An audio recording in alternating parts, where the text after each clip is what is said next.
Maria Torres, 32, worked early mornings at a modest roadside diner near the old Marine Corps base in North Carolina. She showed up each day at 5 a.m., tying her worn apron with practiced motions, her dark hair pulled back in a neat ponytail that revealed a face etched with life's harsher realities. The early regulars knew her as reliable, coffee always hot, orders seldom mistaken, and a quiet effectiveness that made her nearly invisible. Except for one unmistakable detail. The web of scars that started at her right temple, trailed down her neck, disappeared beneath her collar, and reemerged along her right arm. Most customers acted like they didn't notice. The truckers stopping in before long drives, the overnight workers wrapping up their shifts, the older couples who came for the $2 refills and lingered for hours. They all glanced once, then fixed their attention on their plates or newspapers. Some murmured theories when they thought she couldn't hear. Probably a car accident. Must have been a house fire. Looks like a drug user. You know how they are. Maria never corrected them. She just poured coffee, delivered food, and collected tips with a quiet poise. That Tuesday morning started like any other. The initial rush was just dying down when three middle-aged men in crisp business wear walked in. White shirts, loosened ties, pricey watches. Corporate types passing through, grabbing breakfast before a meeting in the city. They took a corner booth, speaking louder than necessary about quarterly earnings and golf scores. As Maria came over with menus, the largest man looked up, his face shifting from casual indifference to open disdain. "You really think you should be waiting tables with a face like that?" he said, loud enough for others to hear. "Wouldn't back-of-house work be more fitting?" The diner went still. An older man at the counter put down his spoon and turned away. The cook froze, spatula midair. Maria didn't flinch. She set the menus down and poured their coffee with steady hands. "I've served men like you before," she said quietly, her voice clear in the silence, "but in far tougher places." The man raised his eyebrows, looking at his companions with a smirk. "Don't tell me you were military," he said with a sneer. "With that face, you wouldn't even make it past the recruitment lot." They laughed, a grating sound that echoed off the worn linoleum. No one joined them. A trucker stood abruptly, tossed money beside his half-eaten food, and left. Maria kept working. Her hands trembled faintly as she refilled mugs, but her eyes stayed locked on every customer she served. Eleanor, the diner's owner, approached her near the coffee station. "You okay, sweetie?" she asked, concern lining her face. "I'm fine," Maria answered, neatly arranging utensils. "I've handled worse than this since Fallujah. This is nothing." Eleanor gently squeezed her shoulder. "You don't have to take their table. I can do it." Maria shook her head. "It's all right. Some people just fear what they can't understand." She picked up the coffee pot and returned to work, back straight, step steady. At a nearby table, an older veteran in a faded cap observed the scene. When he left, he placed a $20 bill on a $5 tab and nodded toward Maria. She returned the nod, a silent understanding shared by those who've carried unseen burdens. If you believe someone who's endured combat won't shrink from ridicule, stick around. The scars that crossed Maria Torres's body weren't from some random accident. She had been a logistics specialist and field medic with the Marines' Bravo 17 unit in Iraq. Her role involved moving supplies and tending the wounded until medevac could arrive, a job meant to keep her behind the front lines but never truly out of danger. In 2010, during her second deployment, their forward operating base came under intense mortar fire. Maria had been conducting inventory when the first shells landed. Instead of taking cover, she ran toward the supply trucks, where two young Marines were trapped in a burning vehicle. The explosion that scarred her happened seconds after she dragged the second Marine free, a secondary blast that struck her right side, slamming her against concrete barriers. She remembered little after that. Searing pain, the metallic taste of blood, someone shouting her name, the rhythmic thump of helicopter blades. Maria never talked about it. Her discharge documents and Purple Heart medal stayed in a metal box under her bed, alongside pictures she rarely opened. The citations said things like heroism and exceptional bravery, but Maria thought of it as simply doing her duty. Life as a civilian proved more challenging than she expected. Job interviews started well, until she walked in. She'd see hiring managers' eyes track her scars, see their faces change from interest to unease. The rejections always came with the same vague reasoning: looking for someone with different credentials, or concerned about client-facing roles. Eventually, Maria found her way to Eleanor's diner, a no-frills joint that valued consistency over appearance. No fancy outfit needed, just reliability and effort. Eleanor, whose own son had served in Afghanistan, never mentioned Maria's scars during the interview. "Can you start tomorrow?" was all she asked. Every time Marines from the nearby base came in for breakfast, Maria gave them quiet, special treatment: hot coffee, extra bacon, the best seats by the windows. She never made a show of it, but she watched closely. Their unit patches, their posture, the way they moved. She remembered. A week before the encounter with the businessmen, a group of young Marines came in dressed in civilian clothes. Maria waited on them, keeping her gaze down. As they left, one lingered, slipping a folded napkin beneath his cup. Maria found it while clearing the table, written in neat block letters. "Thank you for saving our captain. I recognized you from the photo he keeps. PFC Reynolds, B-17. Maria didn't reply. She folded the note and placed it in her pocket, where it stayed for days. Then came the morning after she was ridiculed, a morning that began unlike any before. Maria showed up at her usual time, 5:15 a.m., to prep the diner. As she unlocked the door, she saw movement across the street. People were gathering in the dim pre-dawn. Men and women stood quietly in a line that curved around the block. Under the streetlights, Maria could make out their posture, clearly Marines, though in plain clothes. Each carried something small, wrapped in fabric. At exactly 6 a.m., Maria flipped the sign to open. The first person entered, a tall man with silver hair and a face weathered by sun and sand. "Black coffee," he said, settling at the counter. Then, more softly, "You don't remember me, do you, Torres?" Maria looked at him, recognition slowly dawning. "Lieutenant Harlow?" "Captain now," he corrected, offering a faint smile. "Though I retire next month." Maria gave a small nod as she poured the coffee. "Congratulations, sir." "I'm not here for that," he said. He placed a small bundle wrapped in green cloth on the counter. "I'm here to settle a debt. Remember the vehicle fire at FOB Courage?" Maria's hand paused, the coffee pot hanging in midair. "I don't remember much, just that you couldn't get out. And I had about 5 seconds to pull harder." Captain Harlow nodded. "And those 5 seconds made the difference. For 12 others behind me. They all made it home. They graduated, moved on, lived their lives because one woman pulled an entire squad from that fire." Outside, the line of Marines continued to wait, patient and still. One by one, they would come in that day. Eleanor arrived to find her diner already half full, with more people waiting outside. "What's going on?" she asked Maria. Maria could only shake her head, throat tight. Captain Harlow gently unwrapped the green cloth to reveal a worn metal insignia, the Bravo 17 unit medallion. "The first of many," he said. "Everyone who made it home wants to return something to you. We've been searching for you for years.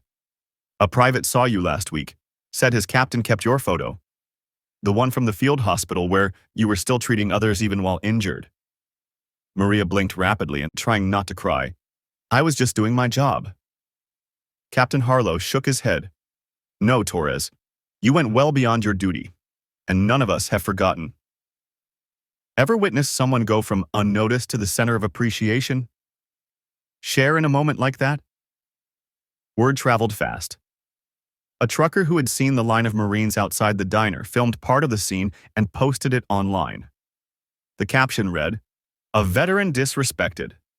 And this is how those she saved responded." The post quickly spread, first locally, then through veteran communities across the nation. By midday, the line outside Eleanor's diner still stretched long. One after another, each Marine entered, ordered a simple meal, and left behind a token of gratitude. Maria, accompanied by a token, arrived to assume her position. Comments flooded beneath the trending post. I was treated by specialist Torres during a medevac from Fallujah. She didn't just save lives, she instilled courage. My brother wouldn't have returned home without B-17's Angel. Thank you for locating her. Local journalists appeared by early afternoon, their cameras capturing the queue that now extended around the block. Some stood in line for hours just to shake Maria's hand or present her with a small keepsake, unit coins, patches, even letters from families of those she had aided. Eleanor canceled the afternoon shift change, summoning additional staff to manage the unforeseen surge. Maria worked tirelessly, accepting each token with quiet grace, her hands trembling only when she recognized a face from her past. "I remember you," she said to a young man with a prosthetic leg. "You cracked jokes the entire time I was applying your tourniquet." "Had to make you laugh," he replied. "Figured if I could make my medic smile while my leg was mostly gone, I'd definitely survive." The man who had ridiculed Maria the previous day saw the news coverage on his hotel television. He called the diner immediately, requesting to speak with her. "I want to apologize," he began, when Eleanor hesitantly handed Maria the phone. "It's fine," Maria interrupted, her voice steady but gentle. "You couldn't have known. But I judged you without—" "We all make judgments," she said. "What matters is what we learn afterward." She hung up, returning to the counter where patrons waited. The apology came too late, not because Maria couldn't forgive, but because it was no longer necessary. She had never sought validation from strangers. As the day progressed, more stories surfaced. A retired colonel entered the diner, moving slowly with the help of a cane. He waited patiently for his turn to speak with Maria. "You won't remember me," he began. "I was unconscious when you found me." Maria examined his face, searching for familiarity. "Northern Fallujah," he continued. "The command post bombing. They told me later that you crawled through debris with a broken arm to reach me, administered blood plasma while the building was still collapsing." Maria's expression softened. "I remember the building. There were 3 of you trapped in the communications center." "Only I made it out," he said quietly. "Because of you. I have 3 grandchildren now who wouldn't exist if you hadn't been there that day." He presented her with his colonel's eagle insignia, pressing it into her palm. "My daughter's a surgeon now. She chose medicine because of the story I told her about you." Throughout the day, these connections multiplied, lives touched directly and indirectly by Maria's actions years ago, a ripple effect of survival and gratitude that had remained unseen until now. The following morning, Maria arrived to find a steaming cup of coffee already waiting at her station. No note, no explanation, just coffee prepared exactly how she liked it. The gesture continued every morning thereafter, though she never discovered who was responsible. 1 week after the viral moment, a local television station requested an interview. Maria declined politely but firmly. "I didn't serve for recognition," she told Eleanor, "and I don't need cameras to validate what happened." But when Captain Harlow called, asking her to attend a small ceremony organized by former Bravo 17 members, Maria couldn't refuse. They had named the event The Scars That Served and planned to present her with a unit commendation that had been approved years ago but never delivered. The ceremony was held at the VFW Hall, 3 blocks from the diner. Maria arrived wearing a simple black dress, her hair loose around her shoulders rather than pulled back for the first time in years. She made no attempt to hide her scars. The room fell silent as she entered. 200 people rose to their feet, Marines in dress blues, veterans in civilian attire, family members of those who had served alongside her. Their unified stance was more powerful than any applause. When Captain Harlow presented the commendation, reading the citation that detailed her actions during the attack, Maria finally broke. Tears streamed down her face following the pathways of her scars. "We searched for you for 7 years, Captain Harlow explained afterward. After your medical discharge, you disappeared from our radar. Some of us thought you might have—" He didn't finish the sentence, but Maria understood. Many veterans didn't survive the transition to civilian life, not because of physical wounds, but because of the invisible injuries that followed them home. "I needed to disappear for a while," she admitted to a lieutenant who had been a fresh-faced private when Maria saved him. "I'm still figuring it out," she said honestly. "But I know I'm someone who doesn't regret these." She touched the scars along her neck. "They remind me that I was there when it mattered." A young Marine approached with his wife and infant son. "This is Tommy," he said, introducing the baby. "His middle name is Torres." Maria looked surprised, then deeply moved. "You didn't have to do that." "We wanted to," the young Marine's wife replied. "So he grows up knowing that his name carries a legacy of courage." The event coordinator, a retired sergeant major, approached the microphone. "Scars are something no one asks for," he said, his voice filling the room. "But sometimes they're evidence of someone who didn't turn away when they could have." He unveiled a shadow box containing Maria's Purple Heart, which her unit had recovered from military records. "You left this behind when you disappeared," he explained. "We thought it should come home to you." Maria stared at the medal she had once tucked away. "I never felt I deserved that," she admitted quietly. "Not when others gave so much more." "That's exactly why you deserve it," the sergeant major replied. "Because you never thought you did." The room erupted in approval. Not applause, but the rhythmic tapping of unit coins on tables, a military tradition recognizing exceptional service. The ceremony concluded with a presentation of a leather-bound book containing letters from everyone Maria had helped, both directly and indirectly. The final page held a simple message from the entire unit. "Your scars tell a story of selflessness. Our lives tell the story of your impact." The next day, a package arrived at the diner addressed to Maria. Inside was a custom-made name tag that read, "Maria Torres, Bravo 17, with the Marine Corps emblem. A note accompanied it. "To wear if you choose, so no one mistakes your scars for weakness again." Maria pinned it to her apron immediately. That afternoon, the three businessmen returned to the diner. They had extended their stay specifically to apologize in person. The leader approached Maria cautiously. "I came to say I'm sorry," he said, clearly uncomfortable. "I judged you harshly without knowing your story." Maria studied him, her expression thoughtful. "Sometimes the most important stories aren't visible on the surface." "I've learned that," he admitted. "The hard way." He gestured to the name tag on her apron. "You're a hero." Maria shook her head. "No, I'm a survivor who did what was necessary, just like anyone else would." "Not anyone," he countered. "You ran toward danger when others ran away." Maria refilled his coffee cup. "No, that's not heroism. It's just duty." As they left, each man placed a $100 bill under his plate. Maria collected them, without comment, walking directly to the donation jar by the register marked Veteran Support Services. The bills slipped through the slot, joining others that had accumulated throughout the week. The jar, nearly empty for months, now overflowed with contributions from those touched by Maria's story. Eleanor watched from the kitchen doorway, wiping her hands on her apron. "You could have kept that money," she said. "God knows you've earned it." Maria smiled, a full, unreserved expression that transformed her scarred face into something radiant. "I have everything I need," she replied, "but there are others still finding their way home." Type justice.